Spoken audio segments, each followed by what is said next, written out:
नमः श्रीवर्धमानाय निर्धूतकलिलात्मने शालोकानां त्रिलोकानां यदि विद्यादर्पणायते। रत्नकंड श्रावकाचार परम मांगलिक ग्रंथ है। आचार्य समंतभट्ट स्वामी द्वारा यह लिखा गया है दूसरी तीसरी शताब्दी में। इसमें 150 जो हैं श्लोक हैं, संस्कृत भाषा में हैं। रत्नत्रय का वर्णन है, संलेखना समाधि और श्रावकों की 11 प्रतिमाएं भी बहुत सुंदर इसमें दी गई हैं। हम तीसरा अधिकार चारित्र अधिकार पढ़ रहे थे और श्लोक नंबर जो है आज 88 और 89 एक साथ पढ़ेंगे। अभी तक अपन ने समझा कि भोग और उपभोग जो दो चीज़ें हैं, इनका यम पूर्वक और नियम पूर्वक त्याग करना चाहिए। यम ऐसी बहुत सारी भोगोपभोग सामग्री है जिनको जीवन पर्यंत के लिए त्याग कर देना चाहिए, और कुछ ऐसी सामग्रियां हैं जिनको हम ग्रहण तो कर सकते हैं लेकिन फिर भी उसमें कुछ समय की मर्यादा लेकर के उनका त्याग कर देना चाहिए, नियम। तो ऐसे जो काल पर्यंत के लिए त्याग किए जाते हैं वो नियम, और जो जीवन पर्यंत के लिए त्याग किए जाते हैं वो यम। कल हमने नियम और यम की परिभाषा को भी समझ लिया था। कुछ लोगों की कहना था कि कौन कौन सी सामग्रियां जो हैं जिनका हम त्याग करें और कब तक त्याग करें। तो आचार्य बड़े दयालु होते हैं, कृपालु होते हैं। बोले तुम्हें चिंता करने की ज़रूरत नहीं है, हम तुम्हें बताते हैं कि तुम्हें भोगोपभोग की जो सामग्रियां हैं वो कौन कौन सी त्याग करनी है, छोड़नी है नियम से, नियम वाली, ठीक है ना। तो एक श्रावक है, एक श्रावक एक गुरु से पूछता है तो उसका समाधान देते हैं। 88 और 89 नंबर का इस जो है श्लोक है। आइए सबसे पहले इसका अपन उच्चारण करते हैं और फिर इसके अर्थ को समझते हैं।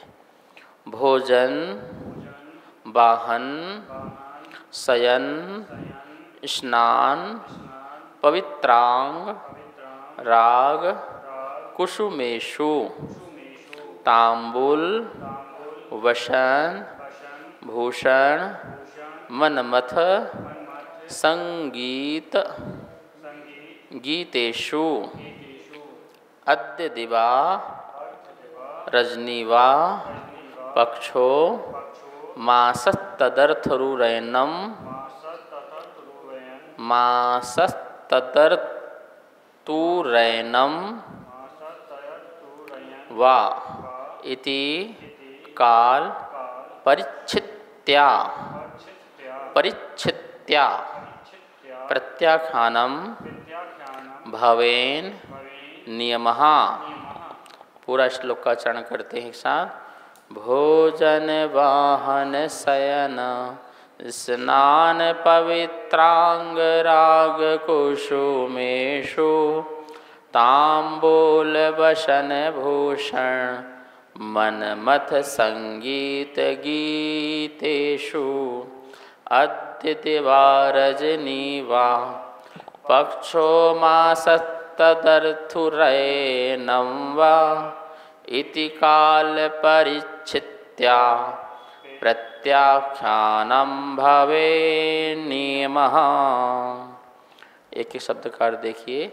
भोजन, वाहन मतलब सवारी, शयन शय्या, स्नान, पवित्रांग, राग, कुसुमेषु पवित्र अंग से सुगंधित पुष्प आदि धारण करना, तांबूल पान, वसन वस्त्र, भूषण आभूषण, मनमथ काम सेवन, संगीत गीतेषु संगीत और गीत के विषय में, अद्य आज, दिवा एक दिन, रजनी एक रात, वा अथवा, पक्षो एक पक्ष, मासः एक मास, ऋतु एक ऋतु अर्थात 2 माह, वा अथवा अयनम एक अयन अर्थात 6 मास, इति इस प्रकार काल परिच्छित्या, समय के विभाग पूर्वक प्रत्याख्यानम त्याग करना नियमः नियम भवेत होता है। यहाँ पर एक तो सामग्रियों के नाम गिनाए गए हैं कि आपको क्या क्या त्याग करना है, और दूसरा कितने कितने समय को आप त्याग कर सकते हैं। ये दो श्लोकों के माध्यम से हमें समझना है। पहला दिया है भोजन। अब भोजन का आपको नियम बनाना है, एक जीवन पर्यंत का और एक प्रति समय का। जीवन पर्यंत का, जैसे कि जीवन पर्यंत के लिए हमने भोजन का 2 समय का नियम ले लिया, हम 2 टाइम ही भोजन करेंगे, बाकी समय का हमारा त्याग है। ये तो आपका हो गया यम, बाकी समय त्याग हो गया। लेकिन भोजन में भी बहुत सारी चीज़ें होती हैं जिसका आप 1 दिन का, आज का, 1 महीने का, 15 दिन का, मास का, चतुर्मास का, वार्षिक, 2 साल, 5 साल, ऐसे भी नियम ले सकते हैं। जैसे भोजन में रस होते हैं, घी भी होता है, तेल भी होता है, छाछ भी होता है, नमक भी होता है, मीठा भी होता है। तो इनमें भी आप 2 टाइम के भोजन में भी और नियम बना सकते हैं कि भैया मैं 1 हफ्ते तक घी नहीं खाऊंगा, अष्टमी चतुर्दशी है मैं एकासन करूंगा। आपका 2 समय का नियम था, पर आपने एकासन का नियम लिया। आज आपको लगता है कि नहीं, आज 1 टाइम से भोजन चल सकता है, तो ये आज 1 टाइम भोजन लूँगा, ये आपका नियम हो गया। आपने उसके अंदर नियम लिया है। 1 हफ्ते तक मैं अष्टानिका आ गई, अष्टानिका भैया मैं हरी नहीं खाऊंगा, ये क्या हो गया? नियम। ऐसे लोग लेते हैं ना, 10 लक्षण पर्व आ गया, हम 10 लक्षण पर्व में कोई हरी नहीं खाएंगे, कोई 2 टाइम नहीं खाएंगे, 1 बार ही खाएंगे, जिसका ऑलरेडी नियम था। पर नियम के अंदर भी और नियम बनाते जाना। तो पहले आप अपनी लिस्ट बनाइए भोजन संबंधी। कौन सी? भोजन संबंधी का नियम लेना। पहले सूत्र में ये दिया है भोजन। अब भोजन पता है आपको 4 प्रकार से, खाद्य भी, स्वाद भी, लेह भी और पेय। लेह, पेय, स्वाद, खाद्य, ये 4 प्रकार से भोजन ही कहलाता है। ठीक है ना? इसमें पेय भी भोजन ही है, लेह भी भोजन ही है, खाद्य भी भोजन ही है और स्वाद भी भोजन ही है। तो आपको इन चारों चीज़ों का नियम लेना। आज का नियम लो, 1 हफ्ते का नियम लो, 15 दिन का नियम लो, 1 महीने का नियम लो। जितनी आपकी शक्ति हो, जितनी आपकी सामर्थ्यता हो, उतने समय का आप संकल्प पूर्वक नियम ले सकते हैं। आप ज़्यादा नहीं है तो अद्य आज, अभी आज का ही ले लो। थाली में बैठे हैं और बैठते बैठते नियम ले लिया कि नहीं ये भी हटाओ, ये भी हटाओ, ये भी हटाओ, नहीं मुझे इतना इससे काम चल जाएगा, इतने में ही मेरा काम हो जाएगा, तो वो भी आपका त्याग है। महाराज जी बैठे हुए हैं, थाली दिखाई, ऐसा नहीं कि जो पसंद नहीं आया वो छोड़ रहे, थाली दिखाते ही लगा कि आज पसंद वाली चीज़ भी आई हुई है, भैया आज इसको भी हटाओ, इसको भी अलग करो, आज इसकी भी मैं इससे भी थोड़ा सा राग कम करना चाहता हूँ, तो आप उसको भी क्या कर दोगे? त्याग कर दोगे। तो ये भी आपका त्याग कहलाएगा। भोगो भोग परिमाण जो व्रत है श्रावक का तो है ही है, श्रावक तो उसका पालन करता ही करता है, लेकिन मुनिराज भी तो अपनी मर्यादा में आने वाली जो भी सामग्रियां हैं उनका भी तो वो मर्यादा बना सकते हैं। अच्छा, महाराज जी का भोगो भोग परिमाण व्रत नहीं कहलाएगा, महाराज जी का तो वृत्ति परिसंख्यान व्रत हो जाएगा। क्या हो जाएगा? वृत्ति परिसंख्यान, वृत्ति बनाना, भोजन की वृत्ति बनाना, ठीक है ना, विधि की वृत्ति बनाना, ये सब अपने में वो त्याग करते जाते हैं, त्याग करते जाते हैं। रस परित्याग, मुनिराज क्या करेंगे? रस परित्याग नाम का तप तपेंगे। श्रावक का नहीं होता रस परित्याग, ध्यान रखना। श्रावक का रस परित्याग व्रत नहीं होता। क्या कह रहे हैं महाराज जी? हम भी तो रस छोड़ देते हैं, वो आपका भोग परिमाण में है। रस परित्याग क्यों नहीं है? आप भी छोड़ रहे हैं, हम भी छोड़ रहे हैं। आप छोड़ रहे हो तो आपको पता है ना, और बनाना तो आपको ही है। क्या करना है? जैसे आपने आज मंदिर संकल्प लिया, आज मैं घी नहीं खाऊंगा, तो आप अपना भोजन बनाओगे ना, तो आप घी छोड़ के बनाओगे ना। तो घी छोड़ करके जो और आइटम है वो बना लोगे ना, और बना के पेट तो भर ही लोगे। लेकिन मुनिराज सीधे चौके में ये निकालो, ये निकालो, ये क्या हो गया, ये क्या हो गया महाराज जी? नहीं, अब तो बना भी नहीं सकते, और जो है उसी में ही आहार दोगे। ये कहलाता है तप। स्वामी जी, ये तप है कि हमने बताया ही नहीं, और आप जो कर रहे हो वो तप नहीं है आपका, वो आपका व्रत है, भोग परिमाण का व्रत है, जो आपने अभी नियम ले लिया और नियम लेकर के उसको नहीं बनाया, उसको ग्रहण नहीं किया, ठीक है ना। लेकिन इसलिए कहा जा रहा जो तप है वो साधुओं का है, सामान्य श्रावक का नहीं हो सकता, क्योंकि उसकी आसक्ति का त्याग नहीं होगा। यदि उसने सोचा कि आज नमक छोड़ना है, तो वो मीठा इतना सारा बना लेगा कि उससे अपना जुगाड़ ऐसे से फल इकट्ठे कर लेगा जिससे थोड़ा सा भोजन पानी अच्छे से हो जाए। पेट तो जम के भर के लेके आएगा ही आएगा वो, और अपने, क्योंकि उसके हाथ है, अपने अनुसार बना सकता, उसकी मर्यादा में है बनाना, अनुव्रति की मर्यादा में भोजन बनाना है, इसलिए उसका वो त्याग नहीं कहला पाता है। इसलिए उसकी निर्जरा उतनी नहीं होती जितनी मुनिराज की होती है। वो तो अपने मंदिर में या गुरु के पास या वहीं पर जाते बैठते त्याग, ये क्या हो गया, ये क्या हो गया, ये क्या हो गया, हंगामा सा हो गया, ये त्याग कर दिया महाराज, अब क्या होगा, अब क्या होगा, क्या होगा? कुछ नहीं, जल लेके आ जाएंगे। और उसमें समता भाव रखें तो निर्जरा होगी। तुम्हें बनाना नहीं आता है, तुम्हें ये करना नहीं आता है, तुम लोग को भोजन ऐसा बनाया जाता है, अरे त्याग हो तो पता चल जाएगा ना, तुम ऐसी बनाया करो ना, तुम ये मत डाला करो, वो मत डाला करो, ओबला रखा करो। तो हमें तो गुस्सा आ रहा है, तो ये त्याग नहीं होगा।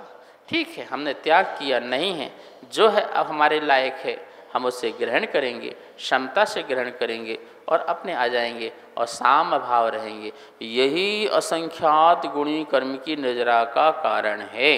इसलिए बोलते तप से निर्जरा होती है। भोग परिमाण से निर्जरा नहीं, पुण्य का बंध होता है। क्या होता है? पुण्य का बंध होता है। उसकी आपकी आसक्ति आपने छोड़ी है, उस समय आपके परिणाम शुभ रहे तो आपका बंध होगा। और भोग परिणाम से निजरा होगी तो कौन सी निजरा होगी? पाप संबंधी प्रगतियों की शक्ति कम होगी। लेकिन तप वाली से निजरा जो होगी वो तो प्रगति ही नष्ट कर देगी, कर्म प्रगति जड़ से मूल से नष्ट कर देगी पाप की।